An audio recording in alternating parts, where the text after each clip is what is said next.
7:42 with a child custody dispute in California that could affect thousands of parents after Jason Patric donated sperm that led to the pregnancy of his former girlfriend. Well, now he's fighting for parental rights. We're going to talk to Patric's ex-girlfriend in a moment, the mother of his child. But first, here's NBC's Mike Taibbi.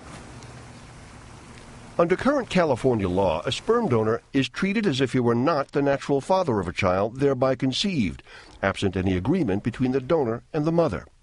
Enter well-known stage and screen actor Jason Patric. We want to follow this creek. And longtime former girlfriend Danielle Schreiber, who through his donated sperm produced a son now 3 years old. Schreiber says neither ever intended that Patric assume an active role as the child's father. She read from a letter that she says Patric sent her. I am not ready to be a father. I want you to know that if you want to use my sperm, you have my blessing. It just has to be between you and I. Patric sees and remembers it differently. Even though the couple's relationship had cooled, he made it clear he did want to be the father. He says he selected intended parent on his donor form and that other documents suggest his involvement as a parent in key aspects of the child's upbringing, like tuition payments for daycare. And in a video obtained by NBC News, the boy addresses Patric repeatedly while the actor performed on Broadway. Patric would soon be suing for custody. He lost. The existing California law cited.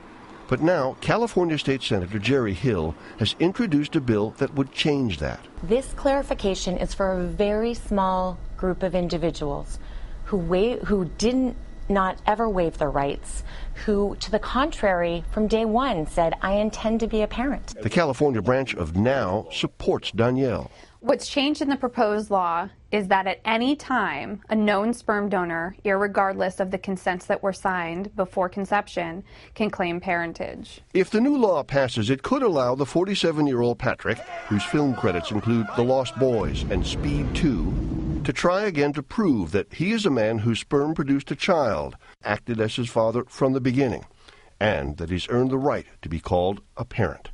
For today, Mike Taibbi, NBC News, Los Angeles.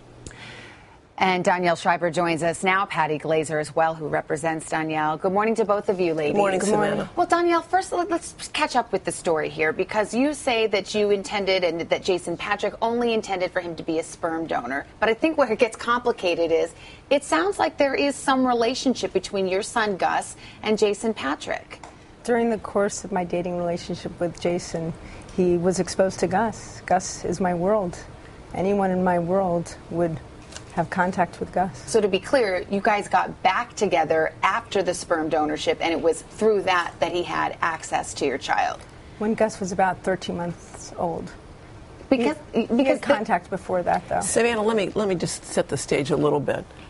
The facts, the law, common sense are on Danielle's side on this case. The law in California could not be clearer.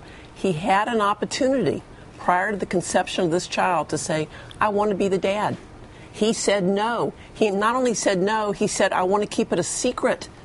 And then right before the child is born, maybe 4 or 5 days before the child is born, he says it again in writing. He doesn't want to be the dad. He then comes in after the fact, and by intimidation, dad by intimidation, he wants now to claim parenthood. We're not saying he doesn't have a right to be part of this child's life.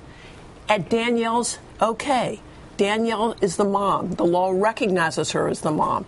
She bore this child, and all we're saying to Jason is, wait a minute. Well, let me let Danielle get in here a little bit, because he says at the fertility clinic he actually signed a paper next to his name that says intended parent. Those were just consent forms, and that was the designation on the signature. He says on a preschool application he was listed as the father. Jason gave me a little bit of money that he owed me to help pay for Gus's tuition. And rather than pay me directly, he decided to pay the school. And anyone that paid the school had to sign that application. But the fact of the matter is you won in the first court. I know there's an appeal pending, but you won, and you are the parent of this child. Jason Patric is not. But let me be devil's advocate. If he wants to have a relationship with his son, what's wrong with that?